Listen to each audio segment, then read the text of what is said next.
ನಮ್ಮ ಆರೋಗ್ಯದಲ್ಲಿ ಸ್ವಲ್ಪ ಏರುಪೇರುಗಳಾದಾಗ ನಾವು ಮನೆಯಲ್ಲೇ ಮಾಡಬಹುದಾದ ಸುಲಭ ಮದ್ದುಗಳು ಇಲ್ಲಿವೆ.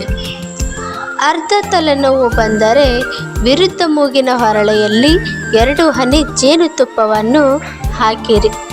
ಇನ್ನು ಪೂರ್ಣ ತಲೆನೋವು ಇದ್ದರೆ ಮೂಗಿನ 2 ಕಡೆ ತಲಾ 1 ಹನಿ ನಾಟಿ ಹಸುವಿನ ತುಪ್ಪವನ್ನು ಹಾಕಿ. ತಲೆ ಹೊಟ್ಟು ಇದ್ದರೆ ತಲೆಗೆ ತುಳಸಿ ಎಣ್ಣೆ ಲೇಪಿಸಿರಿ.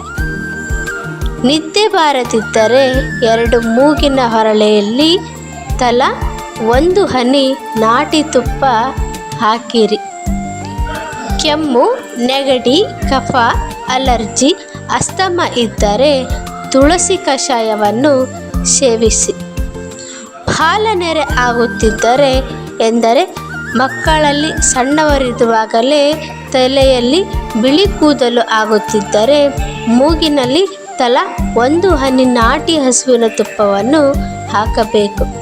ಇನ್ನು ಜ್ಞಾಪಕ ಶಕ್ತಿ ಕಡಿಮೆ ಇದ್ದರೆ ಮೂಗಿನಲ್ಲಿ ತಲಾ ದೇಶಿ ತುಪ್ಪವನ್ನು 1 ಹನಿ ಹಾಕಿಕೊಳ್ಳಬೇಕು.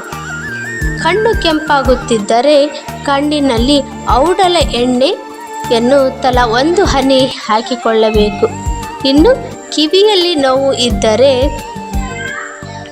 ಅಥವಾ ಶಬ್ದ ಹಾಗೂ ದುರ್ವಾಸನೆ ಬರುತ್ತಿದ್ದರೆ ಕಿವಿಗೆ ತುಳಸಿ ಎಣ್ಣೆ 3 ಹನಿಯನ್ನು ಹಾಕಬೇಕು. ಬಿಕ್ಕಳಿಕೆ ಬಂದರೆ ಹುರುಳಿಕಾಳಿನ ಕುದಿಸಿದ ಬಿಸಿ ನೀರಿಗೆ ಬೆಲ್ಲ ಹಾಕಿ ಸೇವಿಸಬೇಕು. ಕಫ ಬಂದರೆ ಶುಂಠಿ ಕಷಾಯ ಸೇವಿಸಿರಿ. ದೃಷ್ಟಿ ಮಾಂದ್ಯವಿದ್ದರೆ ಕಣ್ಣಿನಲ್ಲಿ ಬೇವಿನ ಮರದಲ್ಲಿ ಇಟ್ಟ ಜೇನುತುಪ್ಪವನ್ನು ತಲಾ 1 ಹನಿ ಹಾಕಿರಿ. ನಮ್ಮ ಈ ಮಾಹಿತಿ ನಿಮಗೆ ಇಷ್ಟವಾದಲ್ಲಿ ದಯವಿಟ್ಟು ನಮ್ಮ ಚಾನಲ್ಗೆ ಸಬ್ಸ್ಕ್ರೈಬ್ ಮಾಡಿ, ಲೈಕ್ ಮಾಡಿ, ಕಮೆಂಟ್ ಮತ್ತು ಶೇರ್ಗಳನ್ನು ಮಾಡಿ. ಕೇಳಿದ್ದಕ್ಕಾಗಿ ಧನ್ಯವಾದಗಳು.